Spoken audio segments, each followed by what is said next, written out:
오늘도 우리가 나병에 대한 그러한 말씀을 계속적으로 보고 있습니다. 이 나병이라고 하는 것은 성경에서 보게 되면 이 죄에 대한 그러한 상징적인 의미로서 우리에게 말씀하고 있음을 우리가 기억을 해야 됩니다. 오늘도 이 나병에 대한 여러 어제는 이제 다양한 곳에 생긴 그러한 나병의 모습이었다는데요. 오늘은 좀 예외적인 그러한 나병의 것들에 대하여서 말씀하고 있습니다. 먼저 우리 40절 말씀에 보게 되면 대머리에 생긴 그러한 나병에 대하여서 말씀하고 있습니다. 어제 말씀에서 나오지 않았었는데요. 38절과 39절 말씀을 보면 이 나병이 아닌 그러한 피부병도 있음을 우리에게 말씀합니다. 이 피부에 발생한 어루러기 같은 것, 그러한 것은 나병이 아니게 정하다라고 말씀하시고, 또한 이 대머리에 대하여서도 이것이 나병이 아니라고 말씀하는 겁니다. 저도 이게 머리가 좀 빠지다 보니까 이 말씀을 볼 때마다 때로는 여러 가지 생각들이 많이 납니다. 근데 대머리에 대하여서는 이거는 자연적인 것이기 때문에 이게 나병이 아니라고 말씀하세요. 그러나 이 대머리는 나병이 아니라고 분명히 말씀하시지만, 그러나 이 대머리에도 나병이 발생할 수 있다라는 것을 오늘 말씀을 보면 우리에게 알려주고 있습니다. 우리 42절 말씀 보게 되면 대머리에 희고 불그스름한 색점이 있으면 이는 나병이다 라고 말씀하고 있죠.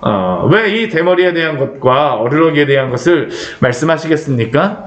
이 죄라고 하는 것이 죄가 아닌 것이다 라고 생각해야 우리가 넘어갈 수 있지만, 유사한 그러한 것들, 그 죄가 아닌 것처럼 보였다가도 우리를 속이는 그러한 죄들이 때때로 우리의 삶에 일어날 수가 있다는 것이죠. 이 정도면 괜찮아, 이 정도면 넘어갈 수 있어. 그런데 그러한 것들이 때로는 무엇으로 변합니까? 우리의 영혼을 공격하는 그러한 죄로서 변할 수가 있음을 우리는 기억해야 합니다. 이 죄라고 하는 것이 참 너무나 영악한 그러한 특성이 있음을 우리는 기억해야 됩니다. 사단이 우리에게 속아 넘기는 것이 바로 그러한 부분들이죠. 이러한 것들은 괜찮아. 그러나 우리의 영혼이 괜찮지 않을 때가 있음을 항상 기억하고 항상 깨어서 있어야 될 줄 믿습니다. 우리가 항상 깨어서 있어야 돼요. 그리고 이 뒤에 말씀에 보게 되면 우리 나병에 걸려서 부정하게 되어졌을 때에 그것에 대해서 어떻게 처리하나라는 것에 대해서 우리 45절과 46절 말씀을 보면 우리에게 알려주고 있습니다. 이 나병 환자 같은 경우 부정하더라고 이제 제사장에게 선언된 사람은 어떻게 행동해야 되느냐? 그는 평생도록 나병 환자라 그러면 이렇게 살아야 됩니다. 먼저 옷을 찢습니다. 나병에 걸렸다라고 하게 되면 옷을 찢고 머리를 풉니다. 이 옷을 찢고 머리를 푼다라는 의미는 무슨 의미가 있냐 하면 아론이 자신의 아들 나답과 아비후를 잃었을 때 모세가 그 나답과 아비후를 위하여서 옷을 찢고 그 머리를 풀지 말라라고 이야기합니다. 왜냐하면 이스라엘 사람들은 그 사람이 죽었을 때에 옷을 찢고 머리를 푸는 그러한 특징이 있기 때문입니다. 큰 고난을 만났을 때에. 이 나병 환자가 옷을 찢고 머리를 푼다는 의미는 무엇일까요? 자신이 사망 선고를 받았다라는 것과 사실은 진배가 없습니다. 나는 이 이스라엘 백성에게서 완전히 격리됐구나라는 것을 의미하는 겁니다. 그들의 이스라엘 백성들, 오늘 우리도 그렇죠. 혼자서 사는 것이, 우리가 인간은 사회적인 동물이라는데 혼자서 산다라고 하는 것이 무슨 의미가 있겠습니까? 오늘날에는 웰빙이다 하면서 혼자서 지내는 것도 좋다고 얘기하지만, 그러나 이 이스라엘 백성들에게 이 나병 환자로서 격리된다라는 것은 무엇보다도 강한 슬픔을 나타내며 죽음과 같은 것이었습니다. 그래서 그들은 옷을 찢고 머리를 풀며 윗입술을 가리고 스스로 외칩니다. 부정하다, 부정하다. 왜 이렇게 행동하겠습니까? 누군가 자신에게 다음으로 부정하게 되기를 부정하게 되지 않도록 이렇게 행동하는 것이죠. 다른 사람이 누가 자신에게 와서 하지 않도록, 부정하게 되어지지 않도록 누군가 사람 모습만 보이면 부정하다, 부정하다. 그러면서 46절 말씀에 보면 어떻게 합니까? 병이 있는 날 동안에는 늘 부정하다라고 이야기합니다. 그리고 혼자서 살며 밖에서 살라라고 말씀하시죠. 왜 이렇게 하겠습니까? 우리가 이 나병 환자에 대하여서 항상 기억해야 될 것은 이 정결법에 대한 우리가 항상 기본적인 것은 내가 거룩하니 너희도 거룩하라. 하나님이 임재하신 그곳에 이스라엘 백성들도 거룩하게 유지해야 된다라는 겁니다. 거룩하신 하나님의 그러한 임재 가운데 거하기 위하여서는 부정함이 거할 수가 없어요. 그러니까 이 나병 환자 같은 경우는 자신이 비록 부정하게 되어져서 이렇게 구별되어 그 밖에 나가 살 수밖에 없지만, 그러나 자신의 가족과 또한 백성들이 부정하게 되어지지 않도록 하나님의 그 거룩하신 임재가 그곳에 머물러도록 하기 위하여서 그들은 이렇게 자신을 진영 밖으로 격리하여서 살 것을 명령하시는 것입니다. 이게 죄라고 하는 것에 대해서 이렇게 철저하게 하나님께서는 말씀을 보면 우리에게 알려주시고 계십니다. 그리고 우리 47절 이후의 말씀에 보게 되면 무엇에 대하여서 나오냐면 의복에 대한 그러한 나병에 대하여서 말씀합니다. 의복. 이 의복에도 나병이 생길 수 있다는 게 참 이게 희한하죠. 이상합니다. 근데 우리 47절서부터 우리 마지막 절까지는 모두 의복에 대하여서만 의복에 생긴 나병에 대하여서만 말씀하는 겁니다. 이 의복에 나병의 색짐과 같이 그러한 것들이 발생한다. 그러면 그것이 털옷이나 배옷이나 배나 털에 날이나 씨에나 가죽으로 만든 모든 것에 있다라고 그러게 되면 사람이 나병에 걸린 것처럼 이 의복을 가지고 제사장에 가는 겁니다. 그래서 그 제사장은 그것을 진찰하는 것이죠. 오늘날 우리가 코로나 시대를 보면서 이것과 좀 유사한 것들을 우리가 알 수 있습니다. 요즘에는 그렇게까지 하진 않지만 예전에 코로나가 걸렸다 하면 어떻게 합니까? 소독한다라 그래갖고 건물을 완전히 소독하기도 하고, 손도 우리가 얼마나 소독제로 다 이렇게 막 씻고 그렇습니까? 그렇고 누가 접촉했다 그러면 의복도 빨 것을 이야기하기도 했었죠. 이게 바로 그겁니다. 이 의복에도 이러한 나병이 생겼을 때 집 안으로 들어오지 못하게 하라는 것이죠. 이게 다 몸에만 그런 것이 아니라 이 주변의 환경까지도 거룩하게 유지할 것을 우리에게 말씀하시는 겁니다. 철저합니다. 하나님께서 이스라엘 백성들에게 말씀하신 이 죄에 대한 거룩을 유지하는 것, 정결을 유지하는 것을 얼마나 중요하게 여기시는지. 그러나 의복을 함부로 그냥 태우거나 그러진 않습니다. 함부로 제거하진 않아요. 우리 50절 말씀 보게 되면 일단 1회 동안 간직을 합니다. 이것이 정말로 의복에 생긴 나병인가 아닌가. 만약 그 의복에서 그것이 퍼졌다 그러면 그것은 무엇일까요? 악성 나병이라고 이제 제사장이 진단하는 겁니다. 그리고 그것에 대한 그 악성나병으로 진단되게 되면 그 의복을 어떻게 하냐면 불사를 하라고 이야기합니다. 악성나병인지 그것을 불사를 지니라. 이 환경에 대하여서도 하나님이 철저하게 이 죄로부터 멀리 할 것을 이스라엘 백성들에게 말씀하신 것입니다. 그러나 이 이스라엘 백성에게 의복이라고 하는 것이 굉장히 중요합니다. 우리 그 의복을 그 시대에는 굉장히 중요한 그러한 의미였었죠. 이게 굉장히 값비싼 겁니다. 오늘날에는 이렇게 분리수거 하는 데 가보게 되면 얼마나 많은 그러한 옷들이 많이 버려지고 그럽니까? 근데 이 시대에는 옷이 버려진다는 걸 상상도 할 수 없습니다. 그것을 우리가 알 수 있는 게 무엇입니까? 예수님이 십자가에 달리셨을 때에, 그때조차 예수님의 그 천조각조차 그 병사들이 막 나누어 가지려고 그러지 않습니까? 그렇기 때문에 함부로 이렇게 처리하진 않아요. 그래서 이것이 만약 이 나병이 퍼지지 아니하였다 그러면 다시 한번 그것을 빨게 하고 1회 동안 간직하게 합니다. 되도록이면 잘 유지하게 하는 것이 중요하기 때문입니다.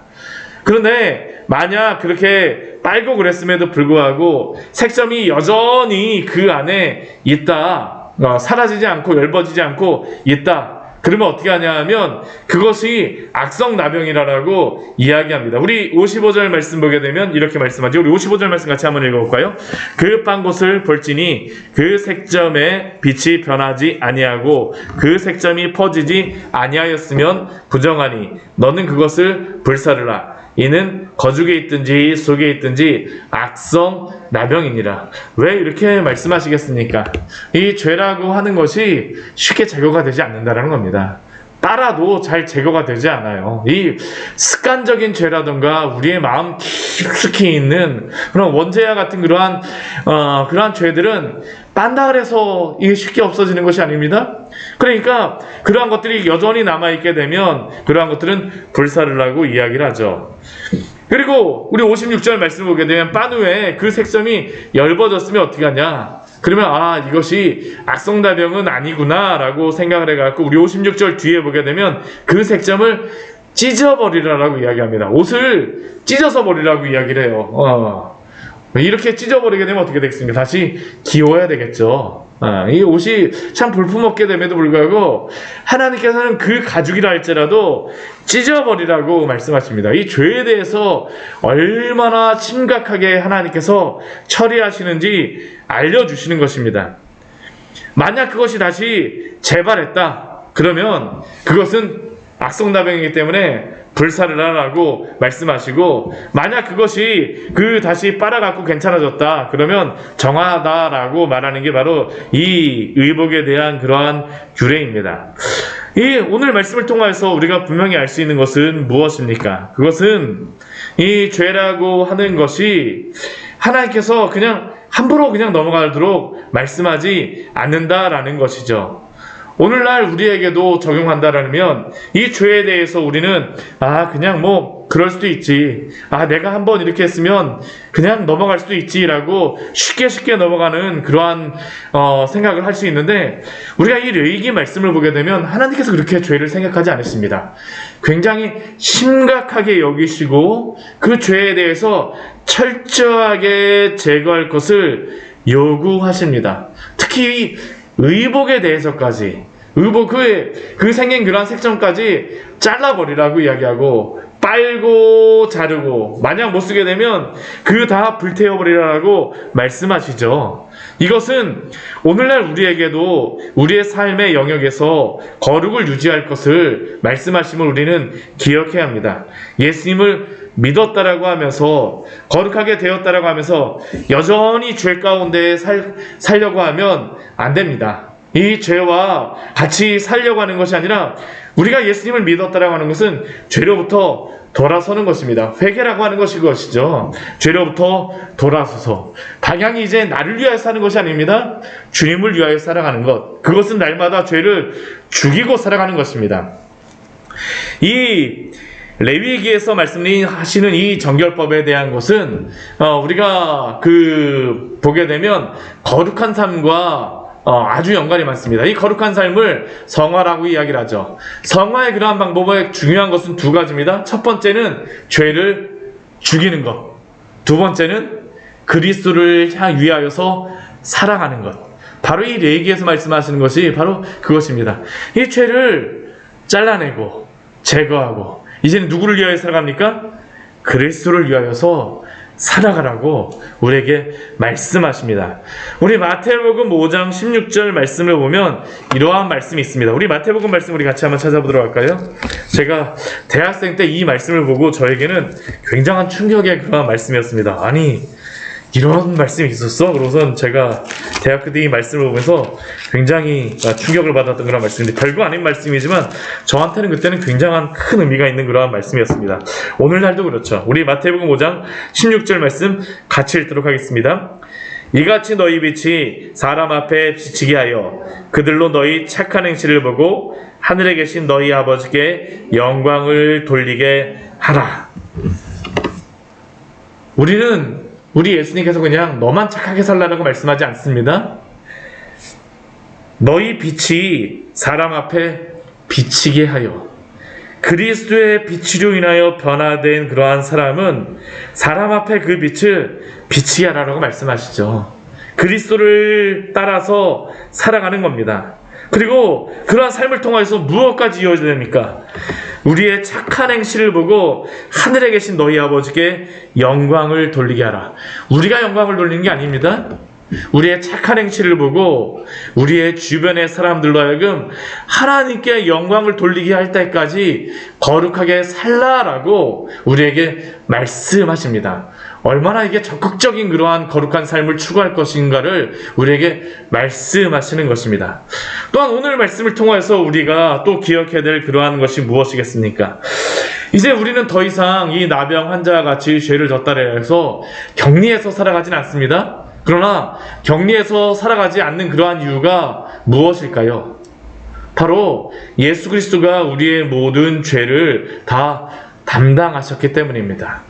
이제 우리가 그 레위기 15장 말씀까지, 정결에 대한 그런 말씀까지 보고 나면 16장 말씀에서는 대속죄일에 대한 그런 말씀이 나옵니다. 대속죄일에는 이 속죄제의 송아지를 드리고 또한 2마리의 염소를 대속죄일의 그러한 염소로서 드립니다. 근데 이 대속죄일의 염소를 드리는 이유가 조금 약간 달라요. 첫 번째 염소 같은 경우는 이 성막 안에서 염소를 잡아서 그 피를 가져다가 어디에 어떻게 하냐 하면 이 휘장 안에 속죄소 위에서부터 이렇게 뿌리면서 이 번제단과 여러 그러한 성물들에 대해서 깨끗하게 이렇게 정결하게 하는 것이 바로 한 마리의 그러한 순염소를 사용하는 그러한 이유입니다. 근데 또 한 마리의 순염소는 아사셀 염소라고 이야기합니다. 그 아사셀 염소는 어떻게 사용을 할까요? 그냥 잡지 않습니다. 제사장이 그것을 잡거나 안수하거나 그러지 않아요. 그것은 어떻게 하냐? 그것을 안수를 하고 난 다음에 그냥 그걸 잡는 게 아니라 멀리 가지고 갑니다. 그래서 이 광야에 가고 이 아사셀 염소를 이 절벽 가운데에서 떨어뜨려서 이게 죽이는 게 바로 이 아사셀 염소입니다. 이 의미가 무엇일까요? 예수 그리스도가 바로 우리의 죄를 담당하셨다라는 것은 우리의 죄를 위하여서 죽으셨다라는 그러한 의미와 함께 우리의 죄를 멀리 치우셨다라는 그러한 의미가 바로 여기에 있는 것입니다. 시편 103편 12절 말씀에서는 그래서 이렇게 말씀하죠. 동이 서에서 먼 것 같이 우리의 죄가를 우리에게서 멀리 옮기셨으며, 우리의 죄가 우리가 더 이상 이제 부정하다 하지 않고 이 하나님의 전으로부터 멀리 떨어지지 않아도 되는 이유는 바로 예수 그리스도가 우리의 죄를 담당하시고 바로 우리의 죄를 위하여서 죽으셨기 때문입니다. 그래서 히브리서 13장 우리 말씀해 보게 되면 이렇게 말씀합니다. 이는 죄를 위한 짐승의 피는 대제사장이 가지고 성소에 들어가고 그 육체는 영문 밖에 불사름이라. 그러므로 예수도 자기 피로써 백성을 거룩하게 하려고 성문 밖에서 고난을 받으셨느니라. 그리고 마지막 우리 히브리서 13장 13절 말씀에서는 이렇게 말씀하죠. 그런즉 우리도 그의 치욕을 짊어지고 영문 밖으로 그에게 나아가자. 그리스도로 인하여 거룩하게 된 그러한 성도들에게 이제는 그리스도를 닮아서 거룩하게 살아갈 것을 요구하십니다. 오늘 하루의 삶에서도 주님의 그러한 거룩하심과 또한 아름다우심을 드러내며 복음을 전파하는 우리 귀한 우리 삶을 사시기를 축원합니다. 같이 기도하도록 하겠습니다. 하나님 아버지, 오늘 말씀을 통하여서 우리에게